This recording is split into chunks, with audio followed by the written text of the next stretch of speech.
This is Eileen, and I want to talk to you about injection well induced seismicity using cheesecake. So, for this analogy to work, and before I can explain anything, I need to lay out some foundations. Injection wells can serve a few different purposes related to different industries, and even different purposes within the same industry. As the name suggests, injection wells are when you take water or other substances and inject them deep into the ground.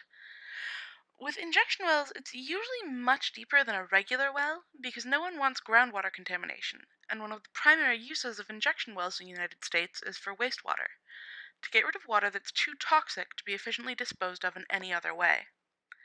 In a perfect world, we'd have highly differentiated and almost impermeable barriers between levels in the earth, and we'd be able to shut wastewater away.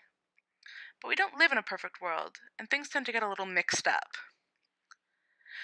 Part of this is related to the fact of different purposes, to the liquid we actually want that's lurking underground.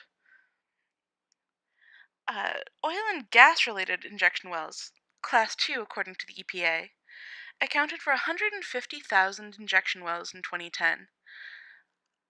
This is a distant second to the over 500,000 Class 5 injection wells, but those are a very different creature. They include commercial septic tanks, and so they're not what I'm talking about here. I'm talking about Class 2 injection wells, and so correspondingly, here's a map of the distribution of Class 2 injection wells in the US in 2010. This is really important because next we get to talk about earthquakes. Earthquakes are, of course, a naturally occurring hazard, but we've seen a suspicious rise in the number of earthquakes that are present in places close to injection wells. This is a map provided by the U.S. Geological Survey showing just those earthquakes that have happened in the U.S. in the last month that registered at over 2.5 magnitude. A lot of them, you'll note, are in similar places to where we have high concentrations of injection wells, but the most interesting is Oklahoma because it doesn't occur near a natural fault line.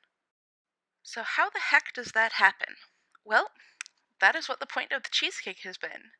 So now I have made a caramel creme brulee sauce, and we're going to do some science. I'm working from the wise words of Miss Frizzle from the Magic School Bus today. She says, take chances, make mistakes, get messy.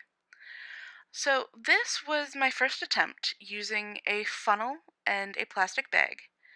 Um, the issue I encountered was that the funnel got blocked up. This is, one of the major differences between using industrial piping and kitchen supplies.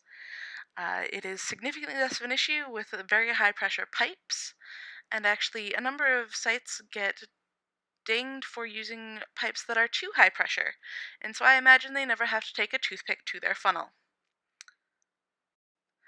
These things happen, of course. Sometimes your first attempt doesn't go very well, and you have to try again.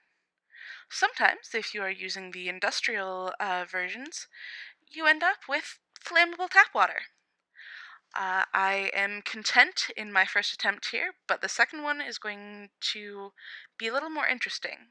I used tinfoil to have a reinforced pipe inside the plastic bag, uh, and that allowed me to inject things a lot more directly and using a narrower pipe.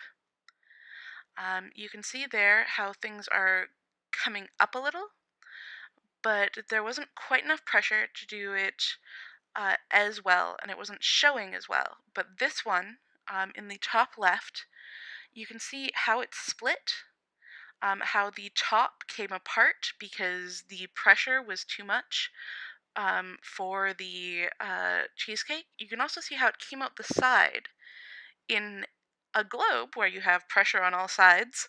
That is not as much of an issue, so I put the spring form back on the pan, and as you can see, it does cause a little more damage, but it is obscured here slightly.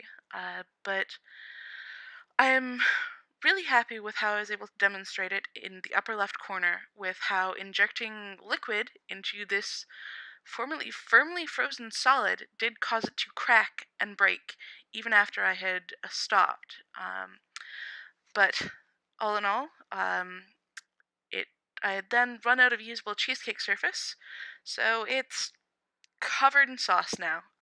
I hope you now understand a little bit more about injection well induced seismicity, as well as having a recipe for delicious cheesecake.